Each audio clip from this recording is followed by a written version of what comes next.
Hey, I get it. Starting in the stock market, investing, it can be pretty scary. I'm going to walk you through how to make a decision to do something new and take your life in a different direction, like getting started in the stock market, and how to deal with the mental baggage that might come along with it.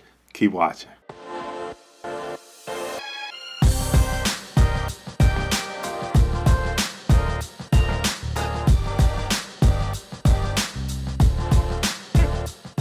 Hey, what's up? Jason Brown here, stock market coach and options trader at thebrownreport.com. And hey, listen, I get it. Starting something new like investing in the stock market or deciding to take your life in a different direction, it can be scary. You got all the feels, right? Like, will this work for me? What if I look stupid? What if I lose money? What is my spouse gonna think? What is my family gonna think? What if my boss finds out? There's so many things that's probably going through your head. And so I wanna walk you through how to make and tackle difficult decisions and how to navigate going in a new direction or tackling a new path or a new venture in your life, especially something like the stock market. I think the first thing you have to think about is, what do you want out of your life that's different than what you have right now? I once heard a quote that says the definition of insanity is doing the same thing over and over again and expecting different results.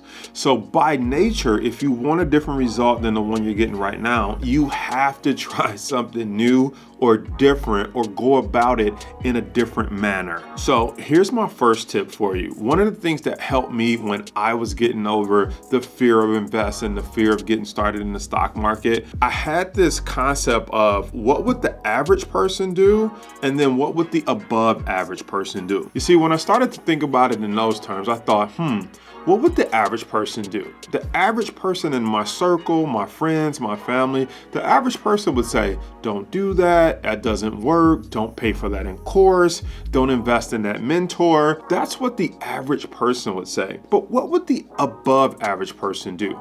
The above average person would say, perhaps that person knows something that I don't know. Or perhaps there's something that I don't know that I need to go get coaching on, get training on, take a course on. There's a way to speed up this process, and typically that way is by investing in myself through or by way of investing in courses, teachings, mentors, etc. And so you got the average person and the above average person. And one of the things to do is just draw that line and say, do I want to be average? Do I want to do what everybody else is doing? Because if you take a poll, most everybody else, when you ask them about investing, they say, what?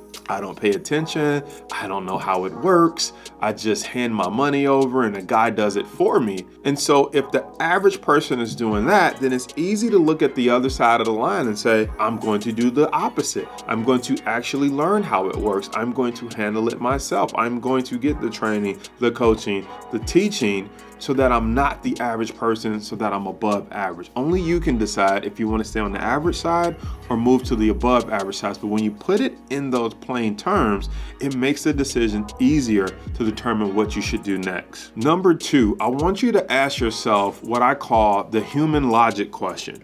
When you look at someone that has something that you want, for example, I look at Warren Buffett, I look at some of the great investors that's come before me, and I say, do they have a superpower? Meaning, were they born with something that I don't have? Is it something about their brain, their mind, their eyesight, something supernatural that is not natural to most humans? For example, when you think about playing basketball or being a great tennis player, I do not have the physique, I don't have the stamina of some type of NBA sports player or some type of tennis player.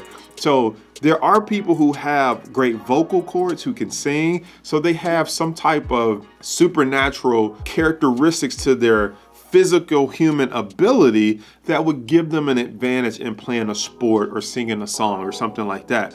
But when it comes to the stock market, because it's an equal playing field, and it's not about having some type of supernatural power, it's more about what do they know that I don't know. And so when you're going into a new industry, if you realize that the great equalizer is knowledge and not some supernatural talent or ability, it gives you the confidence that once you learn and practice and apply what someone else has learned and practiced and applied, it's a good chance that you can get a similar result. Notice I didn't say the same result, because the market could be different, life circumstances could be different, how much money someone's starting with could be different, the resources they have access to could be different. But if you learn the game and how it's played and you learn the knowledge that goes along with it, you can get a similar result, and more importantly, your result, the result that could potentially change your family and your kids' financial future. The third thing that has helped me personally when tackling a new industry or a new endeavor like the stock market is taking the bad, good, great approach. And that approach just simply means that if you're going to start something new, you don't just wake up and you're good at it, let alone great at it. You have to understand that anything that you start new, I don't care what it is, think back to the time where you first started to ride a bike. The first time you got on that bike, you were bad at it. And you had to be bad before you can be good, and you had to be good before you can be great. And so what I want you to do is give yourself permission to make mistakes.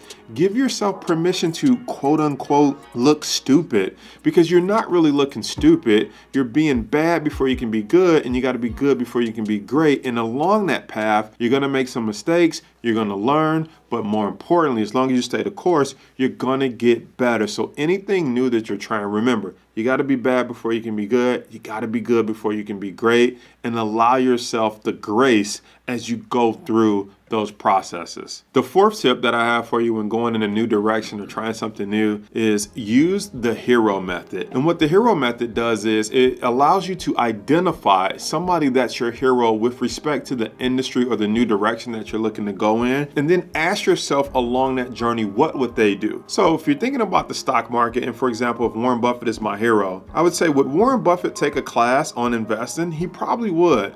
If Warren Buffett couldn't afford a class on investment, what would he do? So it doesn't allow you to get stuck or stop at a roadblock. I say, if Warren Buffett couldn't afford a class or a mentor, what would he do? Warren Buffett would probably get a library card and go to the library and read books about the stock market. What if Warren Buffett didn't have a car to get to the library? Warren Buffett wouldn't let that stop him. He would catch the bus to the library. What if Warren Buffett didn't have any money to catch the bus? He'd ride his bike. What if Warren Buffett didn't have a bike? He'd probably collect pop cans and go around to his neighbors collecting pop cans, and then recycle the pop cans, get 10 cents, and raise enough money to catch the bus to get to the bookstore or get to the library. The point is, at every obstacle, the question is, what would your hero do? Because if Warren Buffett stopped at, well, because I can't afford a stock market, of course I'm not going to learn about the stock market. If he stopped at, because I don't have a car to get to the library, I'm not going to go to the library. If he stopped short with any of those excuses, then guess what? He's not Warren Buffett.